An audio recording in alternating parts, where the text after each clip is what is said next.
Welcome to the Divorce Devil Podcast. I'm David. And I'm Rachel. Follow us as we dive into all the positive and negatives of post-divorce recovery. Stay tuned for some real and sometimes raw end-of-the-road divorce topics. Please put on your big pants because we're full of honesty, authenticity, and irrefutable truths. This progressive podcast ain't for the faint-hearted. Enjoy. Welcome, everybody, out to Divorce Devil episode 83, getting close to 100. We had some technical difficulties at first, got a little frustrated, but now I'm doing fine. We got Rachel here on the mic. Zen. It's peaceful now. So today I want to talk about the 5 positive events and or lessons that we and you can experience or have experienced after your or our divorces. So we're going to start with Rachel because I'm tired. You don't know, people. He was like fixing under the desk, doing wires, hooking all the technical stuff up. My first one, and it's a big one, was I got my power back.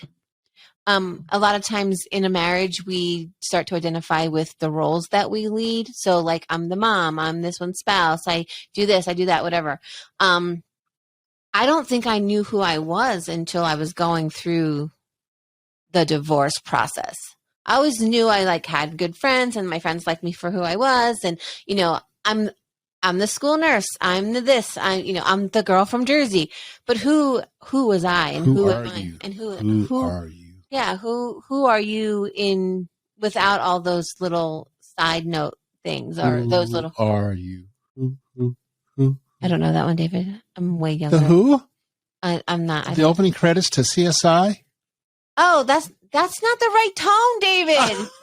Who are you? Anyway, Yeah, keep going. no, I'm sorry. okay. You found yourself. This You is can't. not a singing podcast, people. But we're going to sing every freaking podcast. We totally will.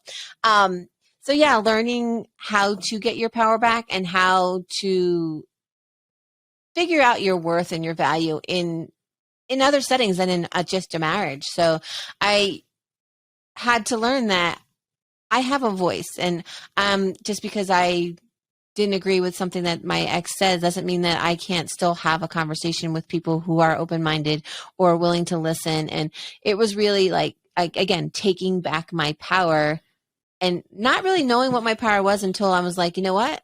My big power is giving no fucks, right?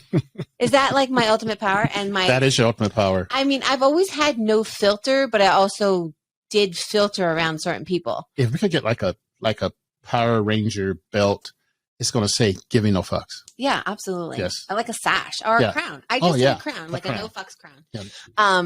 But yeah, so like I used to. Sounds so bad right now, but go ahead. No fucks crown. No fucks crown. Yeah. We don't do that in the dental office. That's a different crown.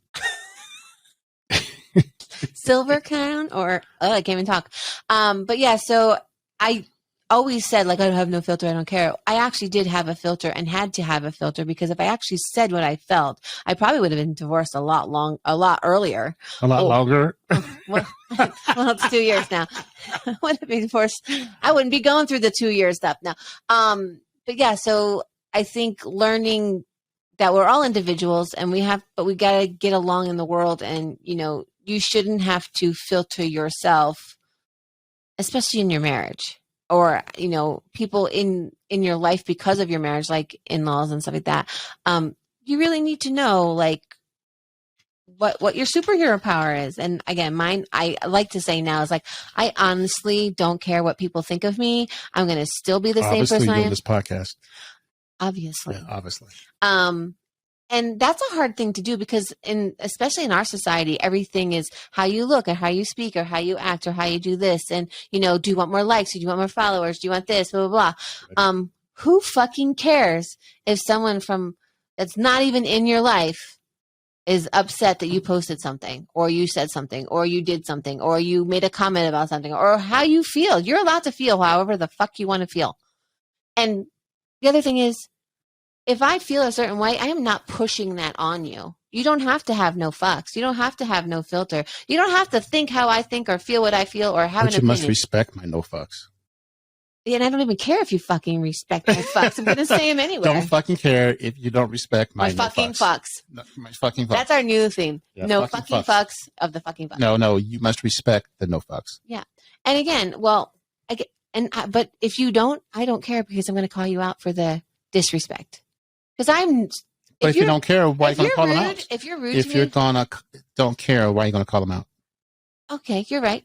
All right. So, see, remember I told you, sometimes I say stuff and I'm like, do I really feel like that? But I honestly, I think I care that I'm doing a good job at work, or, I'm getting shit done, or, I'm making each day I'm blessed to be on this planet is a better day than the day before. And even if it was a great day, I'm trying to put positives in there. And sorry, I'm a little belchy.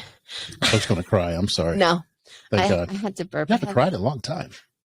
You're right. I haven't. Well, are you going to make me cry? No, we're not doing But that yeah, today. so again, I'm already frustrated. Don't frustrate me. we're going to see David's bad side. I've never seen your mean side or your sad side. Or your, I don't have one. I'm always happy. Always happy. I love this. Oh yeah. So mine is taking back your power and finding what your power is. All right. My number one is learning how to be alone again. That was tough, but once you figure it out and you're okay with being by yourself, that's a huge step. What were some of the things you did to learn how to be alone again? I said, it is really hard to be alone, especially if you've been in a relationship most of your adult life. Like my first real relationship, which, probably wasn't. I'm 17, 18, 19. You think it's like the best thing that's ever going to happen to you, blah, blah, blah. And then going into meeting my ex, and then, now with Lance, in my divorce, I definitely did some dating, but it wasn't really to find someone. I think I say that a lot too. I think it was to not be alone and to figure out what I don't want. And I think I looked for flaws, especially when I was looking for what I don't want, very easily. So mine was going to the movies by myself, going out to dinner by myself, going to do something that I liked. I went skiing by myself just because I could. And you know what? Let me tell you, those single rider lines, it's really good to go by yourself. And then you just meet people too, because if you're by yourself, you're more apt to like talk to the people next to you up on the lift or hi. So it's definitely getting yourself out there, being comfortable in your own skin enough to go do something by yourself. Like you said, you would ride your bikes, and like I think the biggest battle, especially in the beginning, is not thinking that you're worthy of your own happiness. Because you're used to having somebody there. So you come on to like an empty house after work, and that took a little thing. The noise. Yeah. Yep. I told you this story, after having the kids every other week, we go back and forth, change on Sunday. And it got to the point where I really loved my alone time. I couldn't wait for them to leave. Yeah. And I felt bad about that. But I talked to a lot of people and they went through that too. Yeah. That you love them when they're there, but when they're gone, it's like, especially three. Yeah. And I think too that part of that goes to you're already in your own mental chaos. Yep. You're trying to figure out what's next. And kids are a big reminder that it's no longer the same. So I also had, when I had my son, like we did like 5 days, or it was like 3 days and then 3 days and then whoever's weekend it was. And some days it would be 5 days he wasn't with me. And that's a deafening silence. There's no kids arguing. There's no who do I need to feed, or and I think a lot of times I even forgot to eat because I didn't have to take anybody else, and I was so sad that it's like it's okay. But you got past that. Yeah, well, yeah, I did get past that. It's almost like a push me, pull me moment. Oh yeah, there's not pull thinking what you did. You Dr. Doolittle, man, it's not pull your hair. It's Dr. Doolittle. The push me, pull me. Okay, Lance, I don't know the movies. I've seen most movies once. If I really like the movie, I've seen it like 2 or 3 times. Lance needs to either rent it on YouTube and have you watched Dr. Doolittle with Rex Harrison, the old one, 70s. Not Eddie Murphy. I was born in the 70s. Anyway. Yeah. So I was watching like what was the one with Witchy Poo? And like the flute. HR puppet stuff. I remember that. Can't get a little. You can't. You know what they were puffing? HR puppet stuff. Jimmy, and the magic flute. Don't ask me why I watched that. Uh-oh, Jungle. But anyway, don't snort. Do not snort. So what's your second one? Being able to snort at home all by yourself. Hey, being able to sit at home and just snort and laugh to yourself without anybody being judgmental. That's like an extra. That's like a 1.5. That's 1A or 1B. Yes. Anyway, what's your second one? My second one was learning that toxic relationships come in different forms. Ooh. And when you're in a marriage and, maybe not your spouse, but when you have outside influences that actually are part of your marriage, like in-laws and, just other people in your family, and having to deal with the negative stuff that comes in, like when someone's upset with you and you're married to the person, when you have your spouse and the outside person is affecting your spouse. Yes, I'm talking about my mother-in-law. That affects him, right? Or that affects the mother, affects the son. So now I'm integrating my deal on this. They've had a relationship way before me, of course. And when you see that the toxic relationship started there and then it comes into your marriage. Okay. Remember, you two people, David's losing it. Okay. Yep. I'm sorry. I didn't know how to get there without saying, but I should just say my mother-in-law. When you have that tension and that chaos all the time, I think you accept the toxic that's happening, and then it becomes a norm. And then, a lot of your other relationships, you may allow people to be toxic to you because it's what you know. And when you see that, when you finally like, hey, wait, my friend does that to me, or my cousin does that to me, or my coworker does that to me. Not just somebody that you live with. It trickles down, and learning that, toxic narcissism. Yeah. Yes.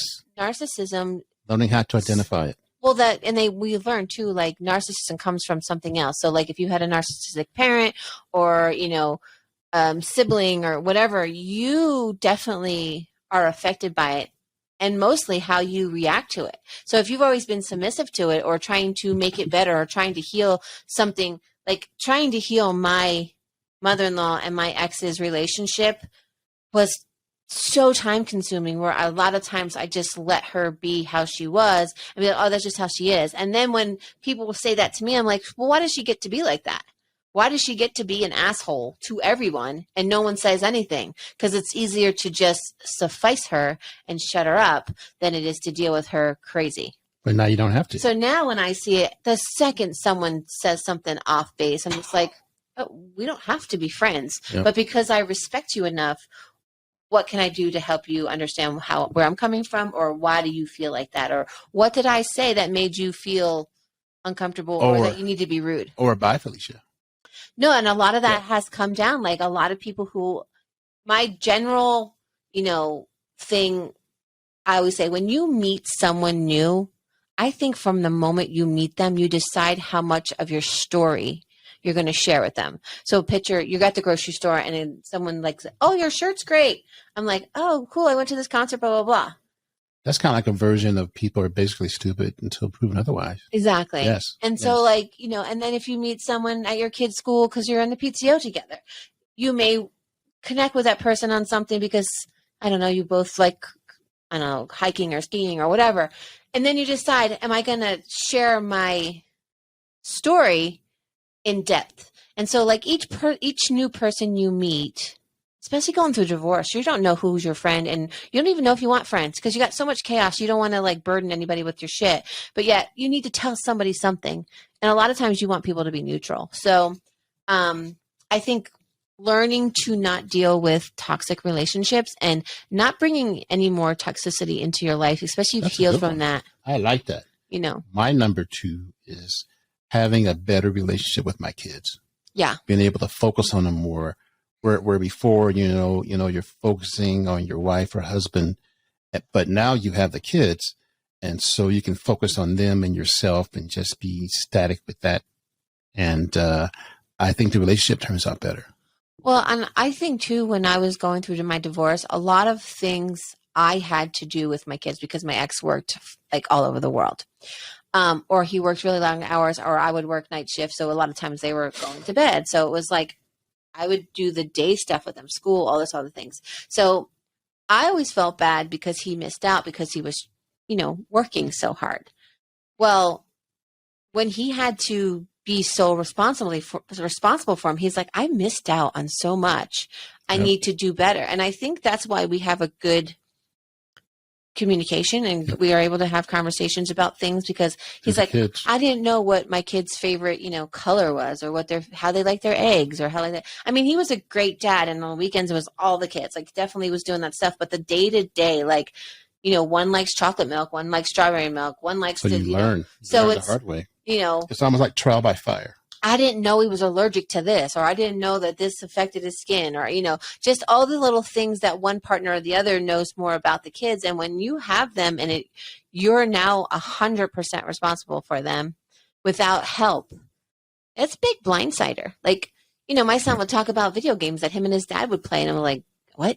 Like, I didn't know, because. And that's okay, because that's dad's time. Yeah, so sometimes when you're with someone, you're able to step away from something they do together. So now when he's at my house and I don't know how to do that thing that his dad and hit them together, he gets frustrated. I'm like, I don't know how to play the video game. You can show me. I'm probably not going to be good, but it also makes you be more involved on a level. I mean, I think it's almost like everybody has their own lane. Dad has his lane, mom has her lane. And it really took oh, so he doesn't like to wear this kind of jeans or whatever. I'm like, or this is what he has for lunch, or this is what he do on Thursdays, like kids' schedule and stuff. So I think it really, really does bring you closer to kids, and you have to make an effort, because a lot of times there's one spouse that's not there as much because they work longer hours or they do that. And so, or they're not a good spouse. Again, a lot of times that's why people leave, because if they're doing everything, that as parents, you need to both be 100% now, because a lot of times, I mean, I can even say for me, like sometimes there's 80% I'm the parent, or sometimes there's 20%. Hey, I'm going out with friends, or I'm going to do this thing. I'm going to go play volleyball. I need to take time for myself, blah, blah, blah. And I felt guilty because I wasn't there. Well, and now, 100%. And now I'm like, you know what? It's okay to have your own time. It's okay, because then it shows the kids that, mom and dad need to be a united front together to raise you. And now there's no more mom and dad. My mom's totally responsible, my dad's totally responsible, but they're still going to parent me together. What's your number 3? Happiness is worth the effort, because for a long time it was easier to be sad. Why are you sad? I'm getting a divorce. Why are you sad? My son's not with me this weekend. Happiness is worth the effort. That's pretty cool. Why don't you want to go? I'm sad because I'm getting divorced. So divorce was an excuse for a long time to be sad, to be upset, to be late for work, to not go to work. And it was getting it could get to that snowball. Like, I'm not getting out of bed today because I cried all night because I watched a fucking movie on Hallmark that reminded me that I'm sad and alone and getting divorced. Can't win. So there's that snowball effect of, it's easier to blame that than to say, I'm not dealing with my shit. I haven't eaten in 5 days. I've been drinking too much. Or, I thought this guy liked me, he doesn't. And now my whole brain is consumed as I'm not good enough. Oh, wait, that's right. I'm getting divorced. So happiness is worth the effort. You have to put the time in to say, in your own skin. I'm going to be happy. Yeah. And I don't care how you get there. Whatever that, because your happy is different than my happy, right? Because, you like biking, and hell no, I like to go on a bike ride, but not biking. But you have to learn what your happy is newly now that you're divorced. So it's a new happy. Yeah. And it's worth it. Because one of the things we also say too is don't stay for the kids. Kids can see that you're not happy. And what do kids want? Yeah. They just want to be happy. And if they're happy with 2 separate living quarters, that's fine. Yeah. And I'm not saying they're going to win because their family's apart, but they almost win because they get 2 best versions of their parents if they're making the effort to be happy. You are deep today. I'm so deep. That's what she said. My number 3. That's what he said. Ready for my number 3? Yeah. Learning how to really love again. That's hard. I'll never love this way again. Anyway, yes. Again, tone is everything. Learning how to love again. Yeah. Like starting from scratch. Knowing that you can love again. Yeah. And that goes for a lot of things. Yourself. Yep. Because before you divorced, when were you the happiest? When I was eating that 10-pack of Twinkies. Right. But I'm saying, like, I look back and I go, there were so many times that we were happy, I thought. Yep. But my happiness was like when our family was all together, or we having an event, or we did something, I don't even know, just the everyday Friday night movie night or game night or whatever. Something all simple. These little things that made me happy, but I wasn't happy. That makes sense. Yep. I thought it was happy, and now, like, my smile is different. My happy is knowing that no matter what, I got my own back. I think your happiness is more long lasting, where your happiness when you were married was more fleeting. Like it was more like in the moment, bam, happy.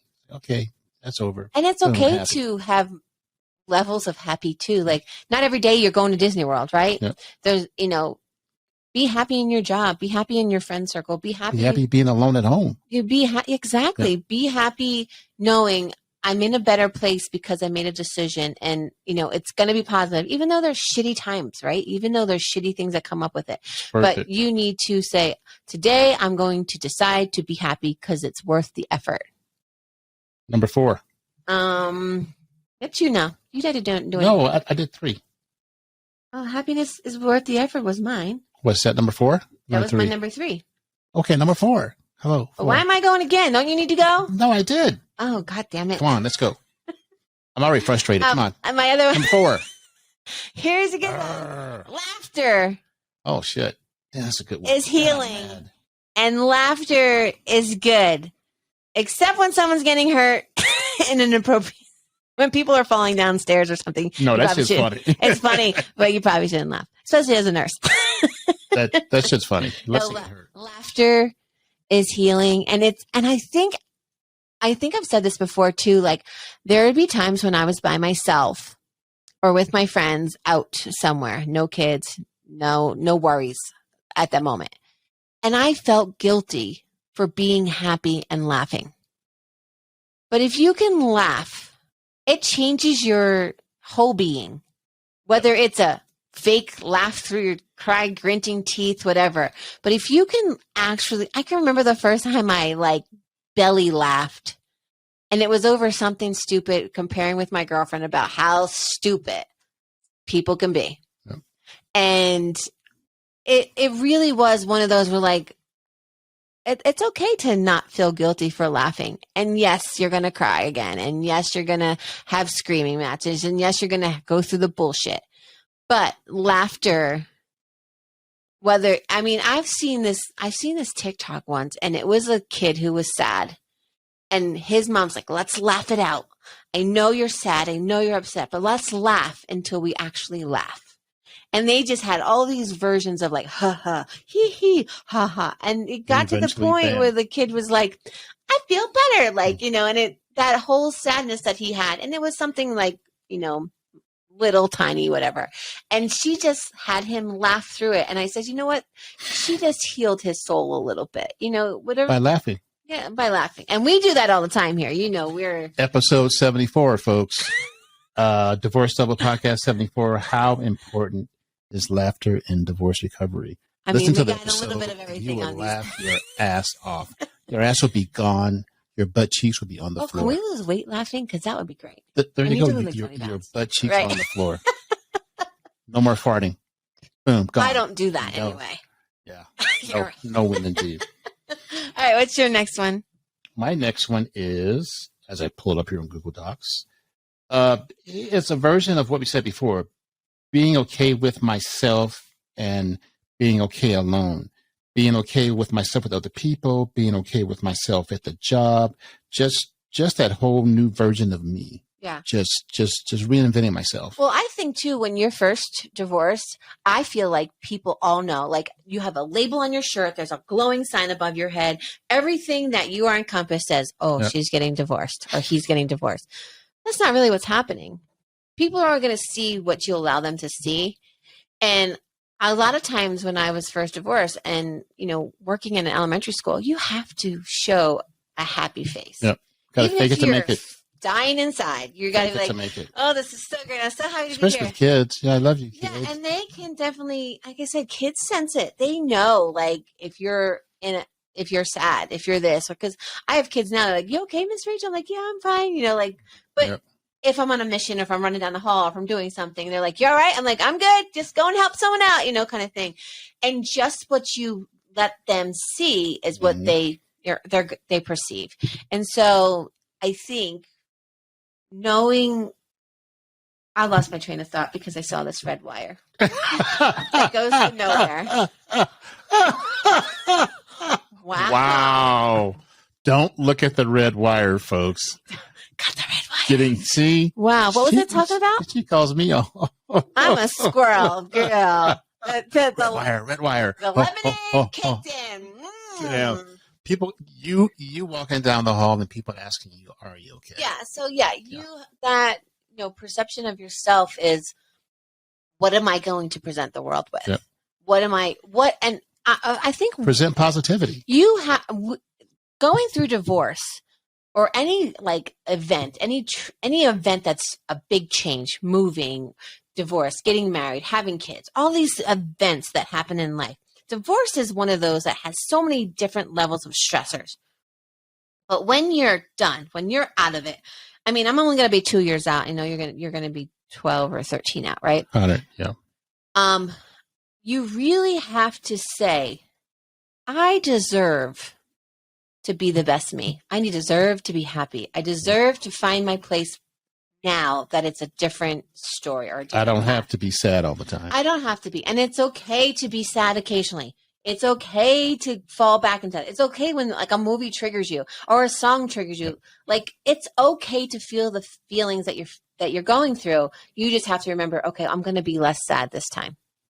I'm going to make this a choice to be positive. Yep.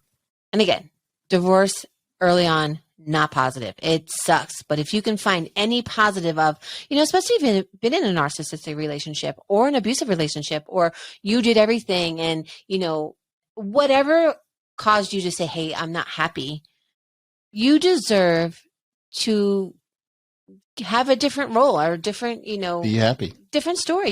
You're allowed to change your story. All right. So drum roll. Okay. What's your fifth one? Because mine is the bomb. Okay. You better come strong. I am. All right. I have learned a very positive lesson is you are not responsible for other people's shit. Yes. And that means negative behavior, negative comments, negative bullshit is not your responsibility to deal with their problems. It's how you respond to them. Why have all that negativity in your life? Yeah. I mean, if you're already beating yourself up and you're going through divorce, you don't need people. I already suck. I got baggage. I got this. I did that. I lost my job. I did this. I had $27 in the bank. If I were to sit in that, I'd probably be sitting still in someone's basement. Yep. Going, what was me? And we wouldn't be here saving at least one person a week. I mean, yeah, at least one. At least one. I mean, I save myself every week. This podcast. yo, Warren, what's up? Warren. Yeah. But yeah, so you are not responsible for other people's crap. And I think in a divorce, you take on. I mean, you take on a new persona, because if I was always the one fixing my ex's bullshit and no one's there to do that now, I'm still dealing with the bullshit, but it's how I react to his bullshit now. So do you find yourself fixing your friend's bullshit? Stop it. Is that a yes? Maybe. Okay. But I am a helper. So but I think it's hard to make big, huge changes. We're going to do one change at a time. Yeah. So. All right. My number 5. You ready? I'm ready. Are you ready? I don't know if I'm ready. Hold on. Okay. Here we go. I'm ready. Birth it. Learning what real sex is. Oh. I think I taught my man. Thank you. Stuff. Thank you for listening. Let's see. Your eyes got wide. It's like, whoa. Here's the funny part. Well, let's not get too deep in this. Let's keep this let's surfacey. get deep. No, let's get deep. Let's keep this subject Especially surfacey. when you have the things to make sure it goes deep. When you find that loving feeling. When I wrote that down, I was like, "Oh, that's gonna be good." Yeah, your eyes are still like, yeah. No, like real sex. Just because when you're married, and no disrespect to married people, especially young. Yeah, you do the same old thing. Married young though. Like, yeah. Do you really know all the things? It becomes a chore. Because you're so tired. You got all this shit to deal with. And especially if you feel like you're doing all the other stuff and then your spouse comes out and you're like, well, and then you're like, fuck off. My mom and dad were divorced when I was like 20. And my dad says like, well, once we started having hall sex, I knew we were done. And I go, what is that, Dad? He goes, we pass in the hall and say, fuck you. Each one says fuck you. Yeah. You. Yeah. So I was like, oh, but no, I think you know me, I'm a very sexual person. I don't care. I will talk about whatever you want to talk about. When I get that feeling, I get sexual healing. Sexual. Okay. Anyway, go ahead. Okay. So, but mine was no.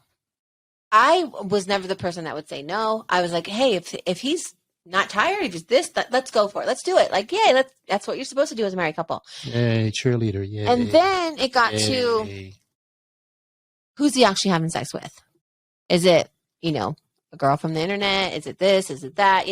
I feel like I felt less important or less valued or less sexual, less of everything. So that goes by the wayside. It's like, you know what? I don't feel that. I don't feel that feeling that I want to, but I will because it's what you're supposed to do in a marriage. So it's more of a chore. Yeah. Than and that's one more chore added to your list, especially if your spouse works all over the world and is not home for like a certain amount of time, or it's like military spouses. Like gotta do this. A lot of divorces happen because military spouses disconnect because they're gone so long. And, not that it's right in any verse, but it takes two people to be in a marriage. And it one person. All right. It takes two to make things go right. All right. Man, we got songs. But yeah, so once someone is totally checked out, it's really hard to get back. So damn.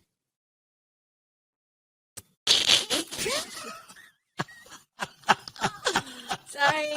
I don't want to say anything. Oh, I know. You want to give me like no, when you find a partner who meets you intellectually, meets you on that heartstring, like you got the same things happening, you want the same things going on, and then sexually pleasing. Okay, hold on for a second. Oh wait, is that spot right here? Oh, my little spot's tingling. Hold on, it's you're back. We're back. Okay. I got to meet Valerie. Yay! Finally, it's only been 7 years ago. Has it been a year yet? Yeah. Seriously? Yeah. I'll have to go back and look. How many weeks are in a year, David? How often do we do a podcast, David? Once a week. And what number are we on, David? 80. 80? When did we start? I like 30. No. We started at 70. No, we didn't. Okay. Anyway, so back to learning what real sex is. Yeah. What was I saying? I totally got. I don't know. You're like it's so hot in here. It's that little tingly behind the ear. Behind the ears. I'm like, oh, I need you to. Oh, yes. Okay. Damn it. Let's just say. Bothered in here. Let's just say, learning what real sex is pretty cool. And I think too, I was married very young, right? So I was like 22, 23 22 when I got married. I thought I knew what sex meant, like especially marriage. It's supposed to be the most intimate experience and whatever. And it was fine until it wasn't. But then it was, well, if nothing's happening for either one of us, what's wrong, right? Yep. Now, folks. Well, anyway, we want to thank you guys for listening to and watching Divorce Devil. Every area. Divorce Devil, episode 83 of number 5 of David. We have broached the 5 of each of our 5 positive events or lessons that we and you can experience after your or our divorces. So we're going to end on a positive note because you have right a question now, for me or something? Like, what? no, you've done enough.